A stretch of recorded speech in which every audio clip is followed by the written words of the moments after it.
আজকে আপনারা যারা এখানে আমার সামনে বসে আছেন, আপনারা সহ আরও যারা আমাদের লক্ষ লক্ষ নেতাকর্মী আছে, বিএনপির নেতাকর্মী আছে, এই সকল মানুষকে আজকে এই দায়িত্বটি নিতে হবে। আমাদের বিরুদ্ধে বিভ্রান্তি ছড়ানোর জন্য বহু মহল কিন্তু তৈরি হচ্ছে। আপনারা পোড় খাওয়া রাজনীতিবিদ, আপনাদের বুঝতে বিন্দুমাত্র অসুবিধা হওয়ার কোনো কারণ নেই।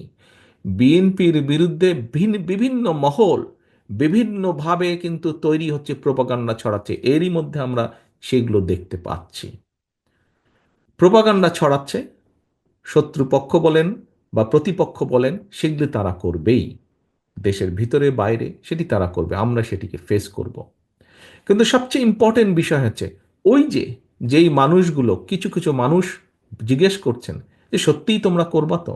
এটি একটি আস্থার বিষয়। এখানে একজন প্রশ্নকর্তা ব্যাংকিং বিষয় নিয়ে বলেছেন। আমি তখন বলেছি যে ব্যাংক এমন একটা বিষয়, আস্থাটা ধীরে ধীরে গড়ে তুলতে হয়, অর্থনৈতিক বিষয় ঠিক ভোটের বিষয়টা এরকম, আস্থাটা ধীরে ধীরে গড়ে তুলতে হয়। সহকর্মীবৃন্দ, এই আস্থা ধরে রাখার দায়িত্ব কিন্তু জনগণের না।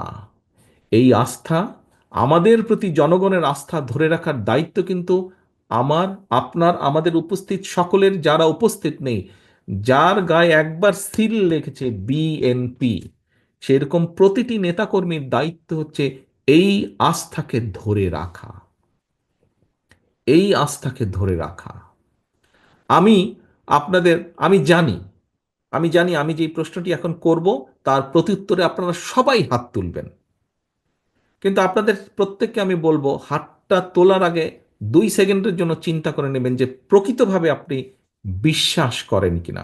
যদি আপনি বিশ্বাস, বিন্দুমাত্র বিশ্বাসের চিড় থাকে, দয়া করে হাত তুলবেন না। আর যদি 100% বিশ্বাস করেন, অনলি দেন আপনি হাতটা তুলবেন। আমার প্রশ্নটি হচ্ছে, আপনারা কি সত্যিকারভাবে দৃঢ়ভাবে বিশ্বাস করেন এই 31 দফা বাস্তবায়নের মাধ্যমে আমরা কিছু হলেও, কিছু হলেও দেশের মানুষের ভাগ্যের পরিবর্তন করতে সক্ষম হব? আপনারা কি দৃঢ়ভাবে এটি বিশ্বাস করেন? যদি যারা যারা বিশ্বাস করেন হাত তুলেন। ধন্যবাদ, আমি দেখতে পাচ্ছি প্রায় প্রত্যেকে হাত তুলেছেন।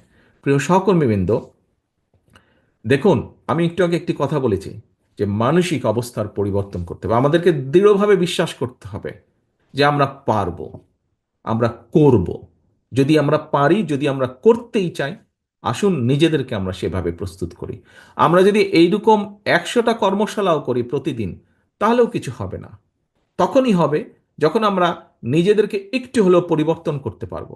ওই যে জনগণের আস্থা ধরে রাখার জন্য আপনাদেরকে আমি বলছি, সেই আস্থা ধরে রাখার জন্য যদি আমরা উদ্যোগও নেই, এবং জনগণ যদি এটা দেখতে পায় যে হ্যাঁ, বিএনপি অন্তত উদ্যোগ নিয়েছে, বিএনপি যা বলছে, পারবে কি পারবে না সেটা হচ্ছে পরের ব্যাপার, কিন্তু অন্তত বিএনপি উদ্যোগ নিয়েছে, বিএনপি নিজেকে সেভাবে তৈরি করছে, বিএনপি নেতাকর্মীরা নিজেদেরকে তৈরি করছে সেভাবে, তাহলেও আমি বিশ্বাস করি ব্যক্তিগতভাবে জনগণ আমাদের উপরে বিশ্বাস করবে, আস্থা রাখবে।